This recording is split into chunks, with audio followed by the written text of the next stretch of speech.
लेकिन इससे पहले तो वो वन मैन शो और सब कुछ मोदी जो एंजॉय करके आए हैं और तीसरी बार वजीर आजम बनना चाह रहे हैं।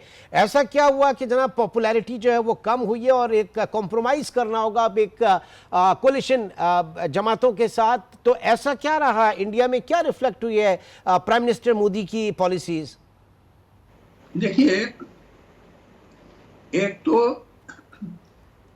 हिंदुस्तान की जनता जैसे पाकिस्तान की जनता को भी समझ में आ गया कि हम लोग को ये राम मंदिर बनाने से और मुसलमानों को पीट के, क्योंकि वो जय श्री राम नहीं कह रहे थे, और उनके घर को बुलडोज करके और उनको मुसलमानों को सालों जेल में रख के, ये सब these are diversionary method.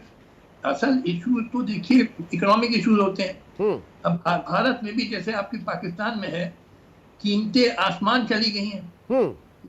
Food, सबसे बेसिक चीज फूड होता है, उसकी प्राइसेस यहाँ स्काई रॉकेटेड, और बेरोजगारी का इंतहा बेरोजगारी है।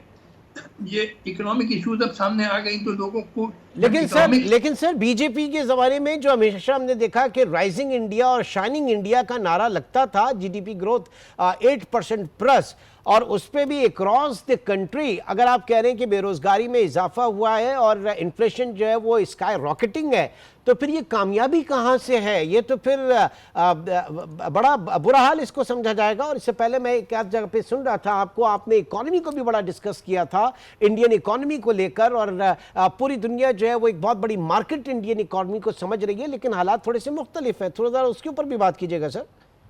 देखिए, आप लोगों के साथ मुसीबत यह है कि आप लोग की कोई समझ नहीं है। जीडीपी ग्रोथ चिल्लाने लगते हैं लाइक पैरट्स। अगर मानिए एक मिनट के लिए जीडीपी ग्रोथ हुआ भी है, कोई कह रहा 7%, कोई 8%, हालांकि these figures are very questionable, मगर मान लीजिए जीडीपी ग्रोथ हुआ। मगर दूसरा सवाल ये उठता है, इस जीडीपी ग्रोथ का फायदा किसको हुआ है? क्या आम जनता को हुआ कि 4-6 बड़े बड़े जो बिजनेसमैन हैं, Ambani, Adani, they have become billionaires? Who is getting the fruits of the GDP growth? ये सवाल आपको कभी नहीं पूछेंगे मीडिया वालों को। सर, हम तो हमेशा यही पूछते हैं, हम तो यहाँ पे अपने लोगों से भी यही पूछते हैं, और आप लोगों से भी। ये जो नेता हैं हमेशा 6%, 8% की जीडीपी, और आवाम जो है उसके पास पैरों में पहनने के लिए चप्पल नहीं है, और झोपड़पट्टी जो है इतनी बड़ी है, और 7-8% जीडीपी ग्रोथ की बात करते हैं। तो हम अपने लोगों से भी पूछते हैं, और इसीलिए तो आपसे भी पूछ रहे हैं। मैंने अभी आपसे कहा कि जीडीपी ग्रोथ मान लीजिए एक मिनट की हो रही है, मगर सवाल उठता है, who is getting the fruits of that GDP growth? Is it just a handful of big business? आप जानते हैं इंडिया में 7 individuals in India, 7 big businessman are owning as much wealth as the bottom half of 50% of our population of 140 crore.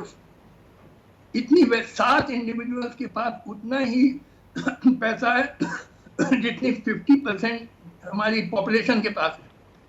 तो ये इसके मतलब तरक्की हो रही है, जीडीपी ग्रोथ का ये मतलब हुआ।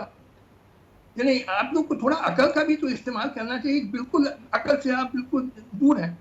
और जहां तक बेरोजगारी का आलम है, आपको मैं बताऊं, दो चीजें मैं बताना चाहता हूं, चुपचाप से सुनिएगा। 12 million youth are entering the Indian job market every year. 12 million. But only 500,000 jobs are being created in the organized sector of the Indian economy. तो बाकी 11.5 million youth कहाँ जाते हैं? They become hawkers, vendors, stringers, bouncers, criminals, beggars, suicides. एक government चपरासी की नौकरी advertise करती है इंडिया में, 10-20 हजार एप्लीकेशन आ जाते हैं, जिसमें कई PhD, MBA, MSc, engineer begging for a चपरासी जॉब। ये बेरोजगारी का आलम है। और आप जीडीपी क्या खाएगा? कोई जीडीपी की रोटी खाएगा? बेवकूफी की बात आप कर रहे हैं। जीडीपी ग्रोथ ये सब तो सही है आपका। अब आप, मैं कुछ कहूंगा सर तो फिर आप नाराज हो जाएंगे। मैं तो बड़ी मोहब्बत से आपसे बात कर रहा हूं।